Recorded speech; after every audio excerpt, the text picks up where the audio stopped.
raise your voice because it matters, build action because it counts, and bring everyone together with you because that's how change happens.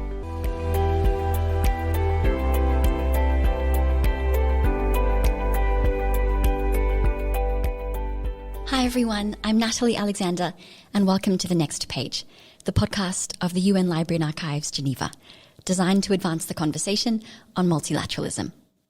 It's been a little while since I've been here behind the microphone. We've been busy building a team of hosts at The Next Page, and we hope you've been enjoying these different conversations. I am glad to be back though, and this month we're turning the podcast colours green in support of COP26. We have a few episodes planned that are really dedicated to conversations on climate and the environment. And today we have an episode that's part of our Knowledge Rising series, which is really aimed at speaking with young activists and change makers on the global issues they're passionate about. Today, we invite you to think about what water means to you. As you go about your day, turning on the tap, opening an umbrella perhaps on a rainy day, or drinking a glass of water when thirsty, how does our relationship to water impact our communities and our future? In this episode, we speak to Garvita Gulhati, who this year is part of the Forbes 30 Under 30 Asia cohort. In 2015, she founded Why Waste, with the aim of changing people's mindsets towards water after experiencing the devastating impact of water shortage in her own community in India. Today, Why Waste is India's largest youth-led organisation working towards the conservation of water. She shares this story and also her opinion and hopes for multilateralism as she works as one of 17 youth climate leaders representing the UN in India as part of their We the Change campaign. Let's take a listen.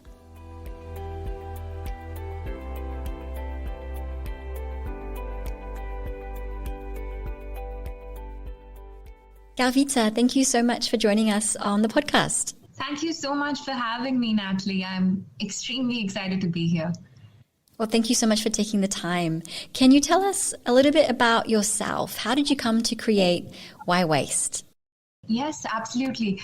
I think I'd love to start with a story. And this was an experience that moved me deeply.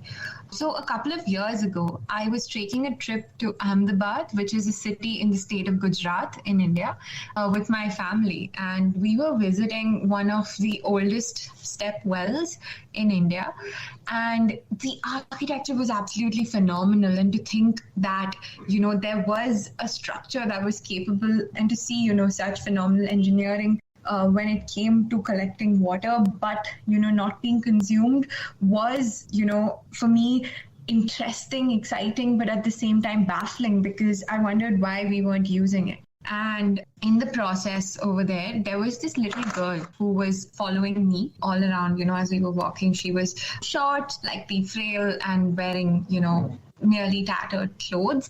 And I was very, very, intrigued by her and the fact that she was, always around me. And there was this one point where she came up to me and she tugged my t-shirt. And I thought perhaps she might ask for some money, but instead she asked for the water in my hand. And I had a few sips of water left in the bottle, and I handed it to her. And just to see how her eyes lit up after she drank it, for me was very moving.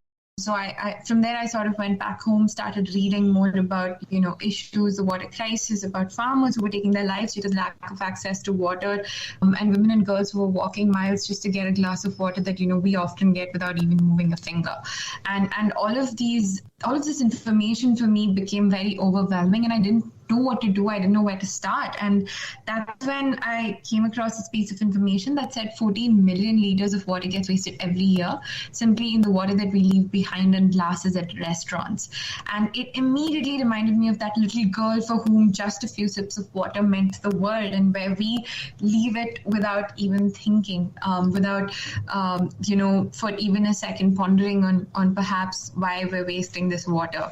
And so for me, just, those two events connecting in my head absolutely moved me to my core and compelled me to found Why Waste. Why Waste is a completely youth-led nonprofit that aims at changing the mindsets of people towards water. We want to help them optimize the usage and prevent the wastage of water, and help every single person be a part of the solution when it comes to conserving water.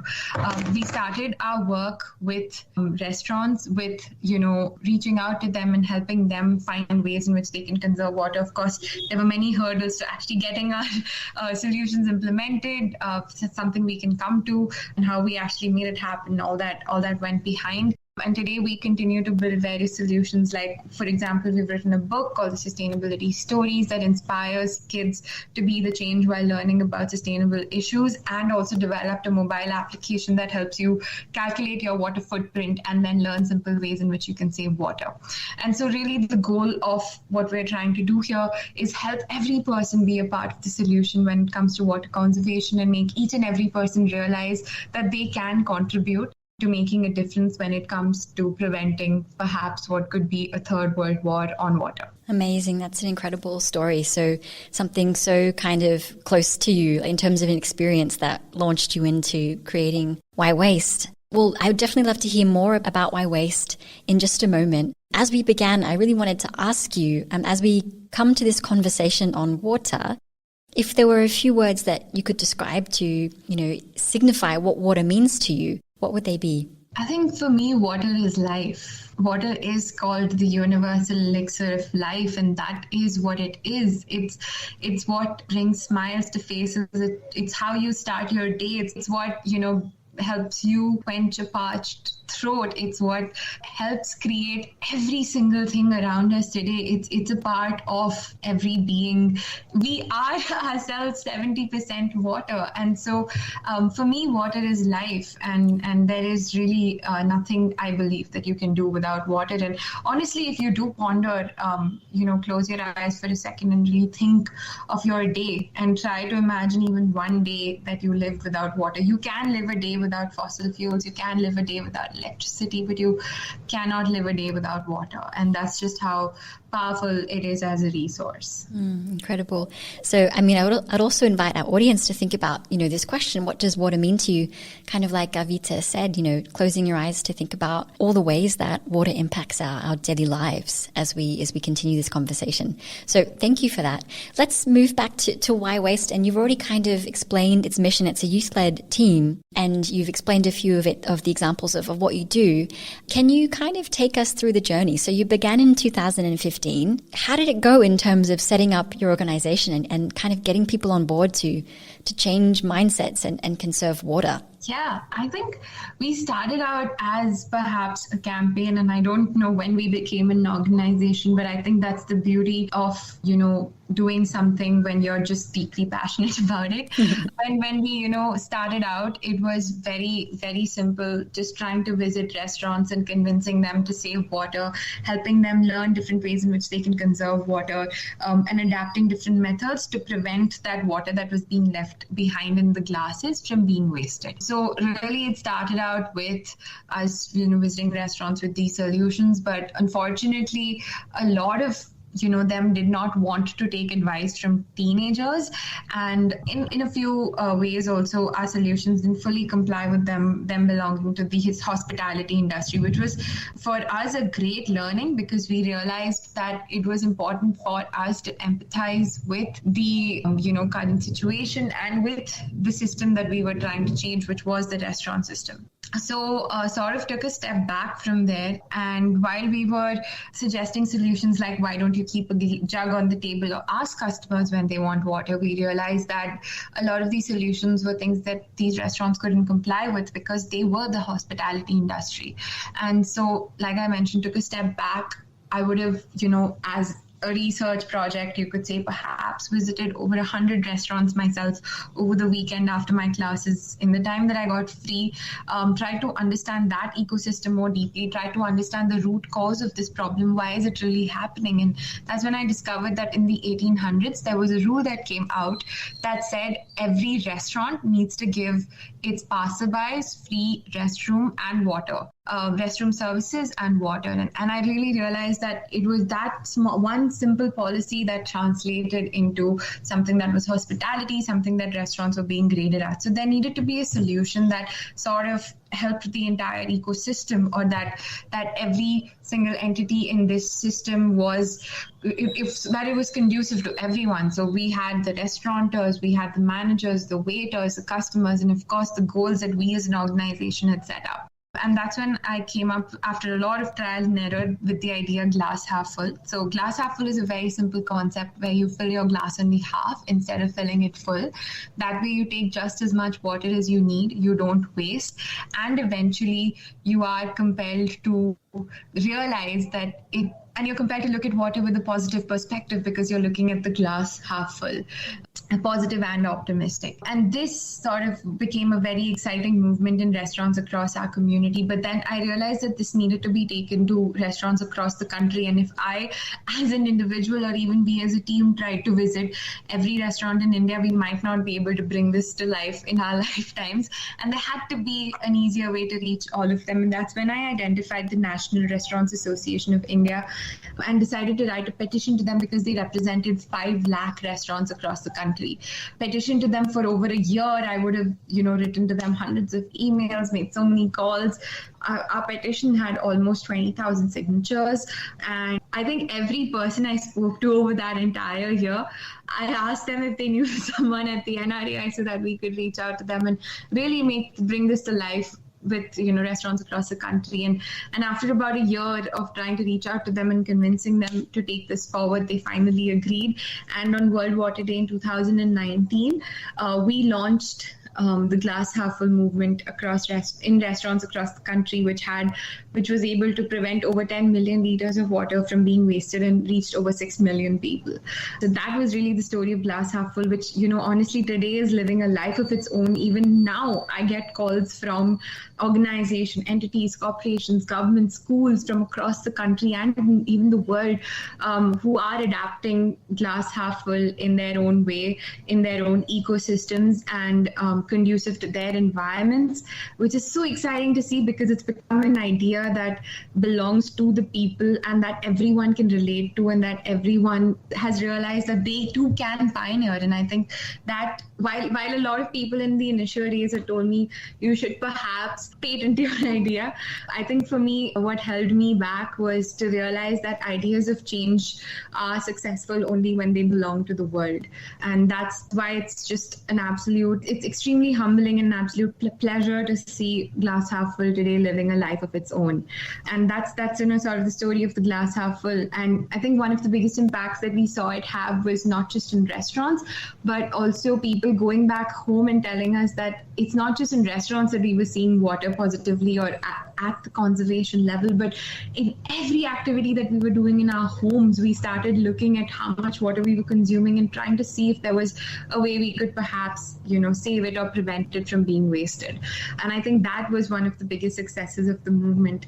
And then, of course, from there, it started being adopted in various countries and various cities by different people. But unfortunately, when the pandemic hit, we had to pause a lot of our operations in restaurants. And that's when we pivoted to writing the book and creating a mobile application. The book, we like to call it as a series of new age fables. These are completely designed for kids and are built from the idea that, our mindsets are shaped when we are young. So if we start learning about problems and believing that we can be the change, we will be the change. And these books, we published them and they're available for free online to anyone. And we published them in partnership with Pratham, which is the largest nonprofit book publisher in India, and are even in fact working with UNICEF to convert these into video format, which is a very exciting project. And we all, in fact, already have a video out, and we are out with them, and we're bringing some more in. And apart from that, of course, also designed the app. So a little bit about the app and why we created it. In the year 2017, Cape Town almost ran out of water. And if you recollect, if everyone recollects, in fact, there was a lot of news on Cape Town hitting day zero. And at the same time, my own home city, Bangalore, was about to hit day zero, was said to be the next city in the world to hit day zero. And that completely shocked me to my core, because I have grown up here, and to even see a city that is almost going to run out of water, it moved me to my core, and I wanted to do something about it. So I very, very closely followed the Cape Town story. And while a lot of us know that Cape Town was going to hit day zero, what a lot of us don't know is that Cape Town actually didn't hit day zero. They saved themselves from the crisis by collective action of the citizens and of every single person coming together, from the people to the authorities, really rationing their water consumption, calculating how much water they were consuming, and just using as much as they needed. And that really is the inspiration behind the app, which helps you calculate your water footprint, and then helps you adopt simple ways in which you can save water. So it really stems from the idea that we want every single person to be a part of the solution, and have the solution in their hands, and realize that they can too make a difference if they choose to. Wow. So this is what we have been up to for the past few years. It's incredible. And I think it's also amazing, the evolution of Why Waste. So you began kind of talking to restaurants, and then kind of going nationally with the association. Then as the pandemic hit, you thought, okay, what are other ways we can engage people and make it part of their daily lives, that the change is up to them. And so I would love to be able to share the book link and the app link in the show notes, so our listeners can also check those out. But that's really amazing to see that evolution. And you talk already kind of about water globally through the stories also in South Africa. And so I guess that brings us to kind of our next part in the conversation, which is kind of, it's the world's water that we're talking about. So Why Waste began in India, but it's now active in several countries, like you mentioned. And so I guess that also begs to mind the fact that drought, lack of access to potable water, sanitation, it does know no borders. And I'll just read out a few statistics now from the United Nations. Approximately 2.2 billion people are living without safe access to water, and 3 billion people, especially in rural areas and least developed countries, lack basic hand-washing facilities at home. Even more, by 2040, 1 in 4 of the world's children under 18, some 600 million, will be living in areas of extremely high water stress. So I wanted to ask you, as a young person today, knowing the situation not just in your own country, but across the world, when we look at access to water, how are we going to really tackle these huge barriers to access? What do you think really needs to happen? Thank you for sharing, Natalie, those very, very important statistics. I think it's so vital for people to realize the situation which millions across the globe are actually currently living in and facing. I think we're often just absolutely unaware of the fact that there are so many people who are today living in a dire water crisis. In fact, if we think about it, all of these people who you just spoke about were living in a water crisis through the pandemic, and living without water in a global health crisis. You cannot be perhaps in a worse situation, because water helps you maintain the most basic hygiene. And while so many of us online were talking about washing your hands for 20 seconds, we didn't realize the amount of water that was just flowing by. And there were so many of those who didn't even have access to wash their hands once a day. And so first realizing the issues around us is vital. And thank you for bringing that to light. I think the one thing that each of us as individuals can perhaps, look at is the fact that a lot of people don't even know that they are a part of the problem. A lot of people don't even know that they are consuming more water than they need. So, a very simple but moving experience that I'd had a couple of years ago. So I was selected for this program called the Global Change Makers, which I'm sure you would have heard about. It's based out of Switzerland. And we were about 60 change makers from across the world who were invited for a week-long training program in this very beautiful village outside of Zurich called Aarau. But I had one very interesting and intriguing experience.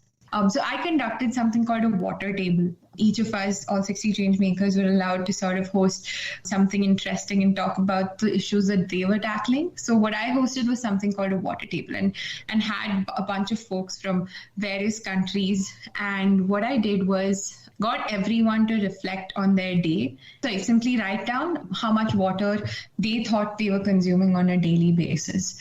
And very interestingly, I had one young girl from Cape Town who had just been through, the dire water crisis.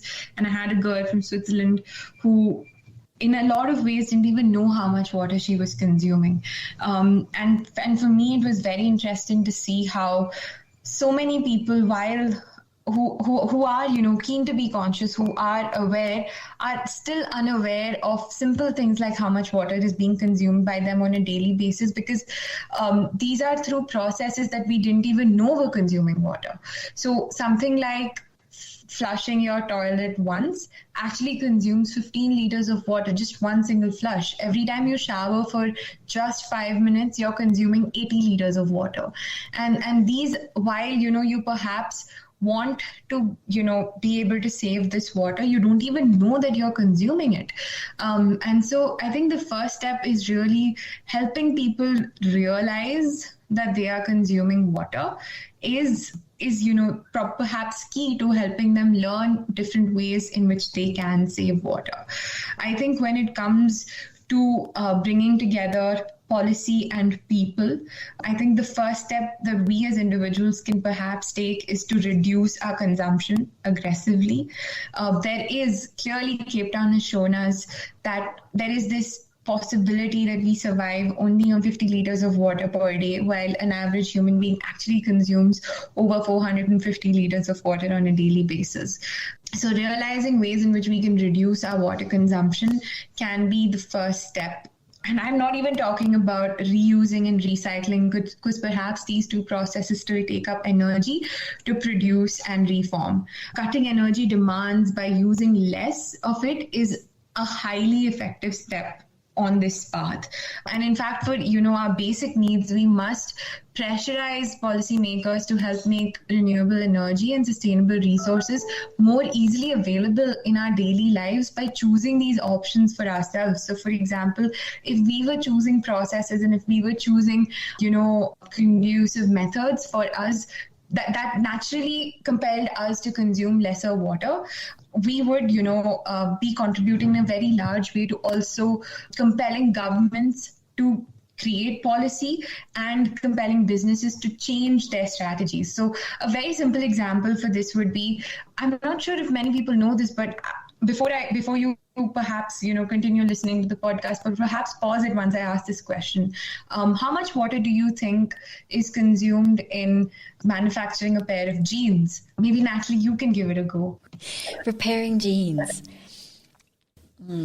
I would have no idea. Like a lot, I'm guessing. Just to put a number to it, 2,000 liters of water is consumed just to manufacture a single pair of jeans. My God. And in a world of, fast fashion, this is only increasing our resource consumption. To, create a single hamburger, perhaps we consume over 700 to 800 liters of water. To manufacture one car, we consume 30,000 liters of water. And there's so many cases of hidden water consumption in the world around us. And it just really goes back to the point that I mentioned earlier, where so many of us don't even know that we're consuming water in so many different ways. If we were, compelled to change our consumption, we would, in an indirect sense, make governments and corporations also pivot and create policy and recreate businesses that can perhaps help impact change. And I think the second, very, very powerful way to reach at the most grassroots level would be to empower individuals in the remotest of regions by giving them the capability to mitigate these issues within their communities, because local people understand local problems the best. And no matter how many external folks come in, there is something unique to every geography, to every region, and to every community. And so by simply providing capabilities to these people, perhaps even if it's in the form of a small loan, for example, to build access to their own wells and gain access to water, can actually stop or save so many man hours in terms of the women who were walking miles just to get, a glass of water, and give them the capability to become economically independent. And so there's a lot of these exciting solutions that, are yet to be explored and are yet to be created with perhaps newer, entities that are coming into place, like financial institutions, etc. But there is a lot of exciting, ideas and ways in which we can help every citizen become a part of change, while also taking these ideas to the most grassroots of levels. Thank you. I fully do agree with you. There's just so many, ideas out there for us to make change. And so thank you so much for mentioning also kind of the grassroots contributions I think we can make to policy change, because I think that's something we don't think about on a daily basis, how much we do have the power to spark change. And this kind of brings me, to the next question I wanted to ask you. So I'm glad you brought up kind of this more interdisciplinary approach. When we're talking about, gender, we're talking about climate change and natural disasters, talking about how fast fashion contributes to water consumption, food production. It's an incredibly, complex issue in terms of intersectionality of water. And then, when we look at grassroots kind of community level initiatives, this is where I think maybe we could explore kind of multi-stakeholder, disciplinary approaches to our water in multilateralism. So I wanted to ask you about that. What do you think is the role of communities, of youth, young people like yourself, who are kind of leading us into the future? What is your role in multilateralism, or what do you think you would like your role to be in order to be able to meet the challenges of water conservation in our future? I think you brought up a very, very exciting sort of an intriguing piece of climate change. And, just to start with the water narrative, and I don't know if a lot of people have heard this quote, but it goes something like this: if climate change is a shark, then solving the water crisis is perhaps the teeth. So the first bite, and the one that connects all, perhaps, is water and solving the water crisis. And so I think, and realizing the impact and the simple sheer power that, water holds in all of these issues we spoke about, it helping. Water is at the helm of all of these. And there are innovative ways, there are creative ways in which we can reduce the consumption, both, in the creation, in the supply chain, and in consumption at our own personal levels itself. It's just that we need to go ahead and, capture those moments. And when it comes to, leadership or change today, there was this very interesting thought, or rather I would say conclusion, that I had read somewhere, which said, what does leadership in today's world, today's ever-changing world, mean? And I think leadership means to be able to navigate through the volatility of the world that is today, and to be able to manage chaos, which is, what's happening out there. But that really also brings in this sense of possibility and this sense of hope, that while we are living in an ever-changing world, while change is the only constant, there's such an incredible possibility for each and every one of us to come out there and be a change maker. There is this incredible opportunity for people around the world to express their ideas for change. And this brings me now to youth, where we are a very unique generation that's growing up in a world that is incredibly uncertain, ambiguous, and it's different from what the generations before us grew up in. And this has given us and put us in a very unique position, allowing us to sort of grow up in a constantly changing world, has compelled a lot of us to think of ways in which we can change the world around us. Youth want to make the world around them better. They want to make communities around them better, but often just simply don't know where to start. And I truly hope, conversations like these, or even looking at other young people around the world just like them who have been able to make a difference, really compels each and every one of these young people to go out there and implement the ideas that matter to them the most. Because I truly believe every young person has something that they want to change around them, and they have that idea to make that difference. They simply perhaps just don't know where to start or how to start. And, interactions like these and so much of the work that is being done both at the national and the international level is incredible to see, and really to see all of these stakeholders coming together, trying to bring the voices of youth to the table and give us, the perhaps a sense that our voices do matter. And one such campaign that I'm actually currently a part of is it's called We the Change. It's a campaign by United Nations in India where 17 of us are representing youth voices from across the country and are taking our grassroots levels ideas that we have been able to pioneer to policymakers and decision makers, and working towards realizing that these simple ideas that have been pioneered locally have so much potential of, helping transform change globally. And I think that is something that's often unseen, or that just goes without people having had the opportunity to ponder on it, because they just don't get the opportunity to chance upon it. And so campaigns like these, which are really taking ideas of youth while also inspiring other young people to become change makers, is what we need more of. Coming to the last bit that you mentioned, which was what is it that we as young people want? I think while now I do see young people getting the opportunity to raise their voice, getting the opportunity to share their ideas, I think there is still this gap in us being able to implement our ideas and see them come to life. And I think that's what we want with institutions at all levels. We want to work with you to see that change come through. We want to work with systems. We want to work with ecosystems and people in the entire community, in the entire system that we're trying to build or trying to change. And we want to see how we can bring value to each and every one of these entities.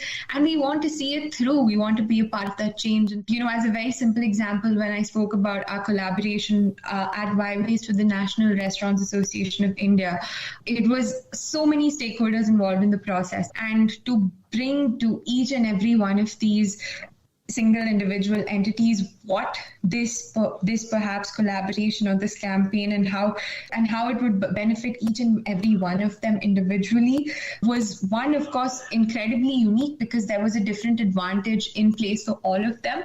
And of course, the overarching goal of, helping the environment, saving water and protecting nature. And so to be able to, bring that perspective and to discover it for various entities, I think is a process that is incredibly challenging but equally exciting, and that's what we want to be involved in. We want to see the change through and through, and we want to be a part of the impact that's being made in the world, because I think we as young people have energy like no one else. I believe it. You mentioned one of the kind of gaps or challenges is youth being able to implement their ideas. So spaces for ideas are here, perhaps, but at the level of implementation, perhaps not as much. Do you see a role for, multilateralism in being able, as a space for young people to implement their ideas? Do you have hope in multilateralism? I think in a lot of ways, yes, because multilateralism is all about, bringing various entities together and bringing different perspectives to the table. And that's when our voices as youth matter more than anyone else. I think having sort of experienced that myself and realizing that there is appreciation for youth voices when recognized rightfully, and that our ideas actually are incredibly unique. While every entity perhaps brings in a very unique and different perspective, our perspectives also matter. And I think it's this very, very exciting starting point that is allowing us to bring our voices to the table. And, for example, even the United Nations, which in itself is very much multilateral in its nature, is doing, this very is bringing together this very phenomenal combination of people, proponents, and really bringing them together to build perspective. Today, like I mentioned earlier, we live in an extremely ever-changing world where problems are extremely complex, where there's not just one entity that is being impacted in a system. There's multiple. Each issue has incredible amount of layers to it, and every layer is impacting someone else. And youth are one of those people. Local communities are one of those people. Corporations are one of those people. And to realize that any decision is made better when all of these people are together is the magic of multilateralism. And it has given this very unique voice and capability to so many of these communities. A very simple example would be the simple movement of banning plastic straws. Started as a civic movement, was pioneered by various global organizations like the United Nations and sort of various other grassroots level climate change organizations. Movement completely pushed by, not completely, but in many ways largely pushed by individual action, where people started refusing to take plastic straws, which compelled governments to make policies to reduce plastic consumption and further compelled businesses to completely pivot their models and create sustainable straws, to create paper straws, to create recyclable straws. And what an incredible change we've seen in just the simple consumption of plastics at the individual consumer level. And this was a movement completely driven by a multitude of entities. And that it's such a phenomenal example of multilateralism having had a fair amount of success. And while there's so much more to that movement itself, it only gives us hope that this is the way to go, and this is the way to change, because everyone's ideas, everyone's accountability, and everyone's voice matters in the process of us actually achieving collective change. Amazing. Great example. So I think that kind of ends our conversation quite perfectly. Thank you for sharing. But for those who are listening and would like to know more about Why Waste, about the story that you mentioned, the children's story, access to the application, where can they go to find out more? Just, to quickly access all of these, you can go ahead and visit our website, www.whywaste.io, and you'll be able to find all of the various solutions that we've been building and taking to people across the world. You can also, download our various modules to help save water in restaurants, and to even create a version of Why Waste in your city, in your community. We've completely open sourced all of our resources because we truly want everyone to be a part of change and to realize that, they too can make a difference. And of course, you're free to write to us if you need any support in, creating change. Go out there today and take that first step to make a difference, because in a world this world of constant change is now in the constant need of change makers, and that's each and every one of you. So raise your voice because it matters, build action because it counts, and bring everyone together with you, because that's how change happens. Change starts alone, but change happens together. Thank you, Garvita. So I guess that's just the beginning for hopefully some of our listeners. I hope you are inspired and also benefited from this conversation with Garvita. Garvita, thank you so much for joining us and for sharing your story. I wish you all the best as Why Waste continues to grow, and also through your new work with the United Nations. Thank you so much, Natalie, for having me on this really inspiring podcast. I'm so grateful to have been able to share my journey and my experiences. And I only hope to see a world where everyone is a change maker.